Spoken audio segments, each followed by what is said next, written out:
Bonjour ou bonsoir. La méditation aujourd'hui est sur pouvons-nous méditer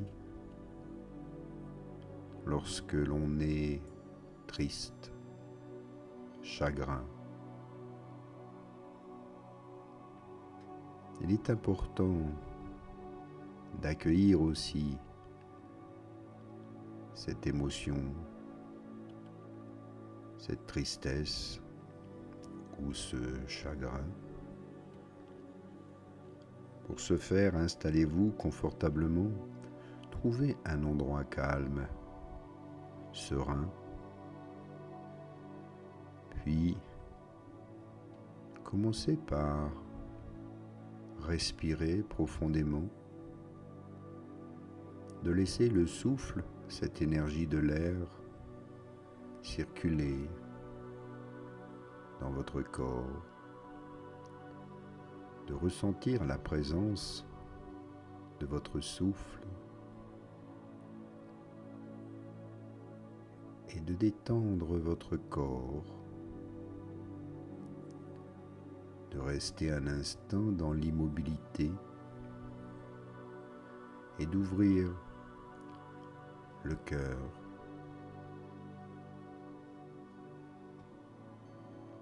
Accueillez ici ce qui se présente dans une attitude de totale ouverture d'esprit et de cœur.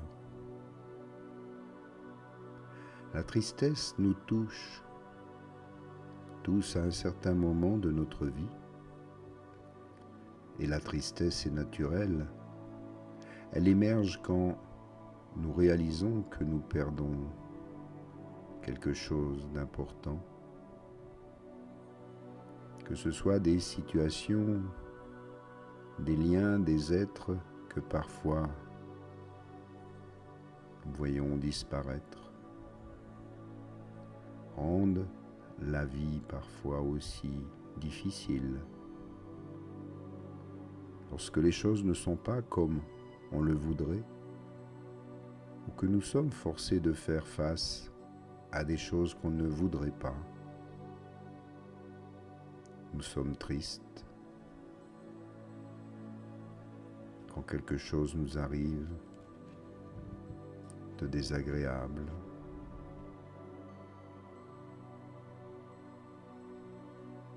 on peut être triste pour différentes raisons.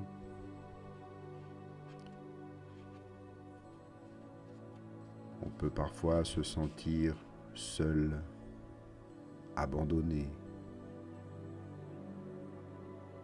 Il nous manque quelque chose.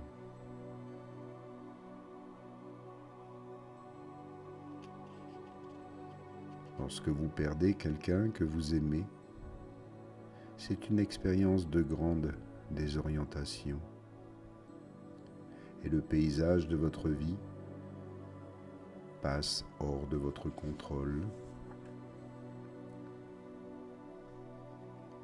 Alors dans ce cas, comment faire? Comment reconnaître ce chagrin? Car en général, nous essayons de le fuir, d'éviter cette émotion, sans même nous en rendre compte. Nous la chassons, nous tentons de nous distraire, de ne pas pleurer peut-être. Mais au fond, à quoi résistons-nous vraiment? Il existe une vérité dans la tristesse, et la pratique consiste juste à reconnaître qu'il y a une vérité dans la tristesse, comme il en existe une dans la joie, dans la satisfaction ou dans l'émerveillement. Ne pourrions-nous pas simplement contempler cette vérité? Ne pourrions-nous pas juste rester dans cette expérience? En faire simplement l'expérience du chagrin tel qu'il est, et chercher à découvrir ce qu'il a à vous dire, comme si vous pouviez apprendre à devenir ami avec lui, ce chagrin, cette situation. Méditer ici, c'est apprendre à devenir ami avec votre chagrin.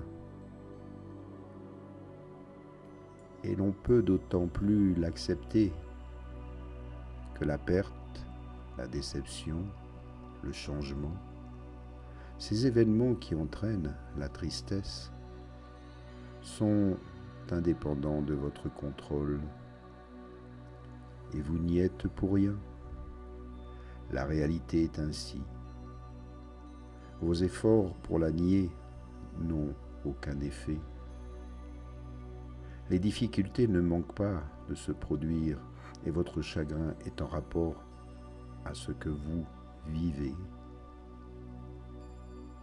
Il y a là une forme d'intelligence. Vous êtes touché par le monde, par le fait que les choses sont limitées. Voilà ce qu'est votre chagrin. Nous croyons que si nous le rencontrons, nous allons être engloutis. Mais ce n'est pas le cas. Au contraire, il y a quelque chose de réconfortant, de doux, ici à honorer le chagrin que nous ressentons à sa propre noblesse. Alors entrez en rapport avec votre chagrin, avec présence, douceur et bienveillance. Nous nous disons ici que nous n'aimons pas ce sentiment. Nous ne voulons pas le sentir. Je ne veux pas être triste. Et peut-être même vous culpabiliser. Il y a quelque chose de faux, de mal, de coupable en moi, parce que j'éprouve ce sentiment. Toutes ces idées qui vous conduisent à rejeter votre chagrin vous font du mal et peuvent vous conduire à plus d'isolement, de rumination ou même de dépression. On n'a jamais réussi à surmonter une émotion en la niant. Se sentir mal à cause du chagrin n'est donc pas du tout une bonne idée. Chaque fois que vous entrez en guerre contre la réalité, vous êtes en train de perdre. En vous battant contre le réel, vous vous faites vraiment du mal. En revanche, si vous approchez votre tristesse avec tendresse, douceur et présence, vous allez déjà vous sentir mieux, bien plus présent. Car le chagrin a un sens. Il est là pour vous dire quelque chose. Il nous dit que certaines choses nous sont chères. Si vous êtes triste de ne pas avoir eu une promotion, par exemple, c'est peut-être aussi que votre travail vous tient à cœur. Si vous êtes triste lorsque vous laissez votre enfant à l'école, dans une garderie, c'est que vous aimez être avec lui, que vous voudriez passer du temps avec lui, que vous vous sentez responsable de lui. Si vous êtes triste d'une séparation amoureuse ou amicale, c'est que vous donnez du prix à ce lien. Tout ce chagrin, cette tristesse qui vous étreint, reflète la tendresse de votre cœur et la profondeur des liens que vous tissez avec tout ce qui vous est cher. Vous pouvez ainsi reconnaître que si vous avez du chagrin, c'est aussi en raison de la noblesse, de la beauté, de la splendeur de votre propre cœur. Si rien ne vous était cher, alors vous n'auriez pas de chagrin. Vous pouvez donc accueillir votre chagrin et sentir votre cœur qui est peut-être un peu lourd aujourd'hui. Dans le même temps, vous sentez peut-être qu'il y a derrière le chagrin un lien très fort, une très grande tendresse. Il y a beaucoup d'amour dans ce chagrin. Il y a beaucoup de tendresse. Et sentir la grande tendresse qu'il y a derrière votre chagrin peut vous permettre de ne pas être submergé. Vous découvrez que plus vous entrez dans votre chagrin, mieux vous vous sentez et mieux vous respirez.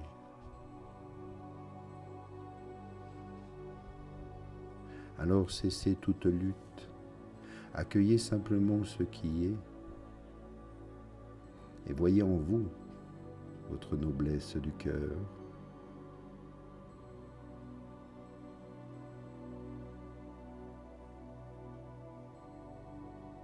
Et voyez à quel point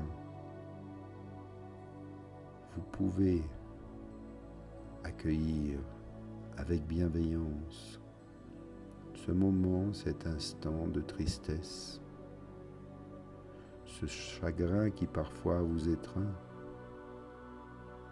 Vous pouvez mieux le comprendre, mieux l'accepter et peut-être vous sentir bien mieux ensuite. Inspire et expire. Tout doucement maintenant reviens ici, en présence. Bougez les doigts, les orteils, un petit bâillement, un étirement. Ouvrir les yeux et revenir ici. Et remettez un peu de joie dans votre cœur. À bientôt. Namasté.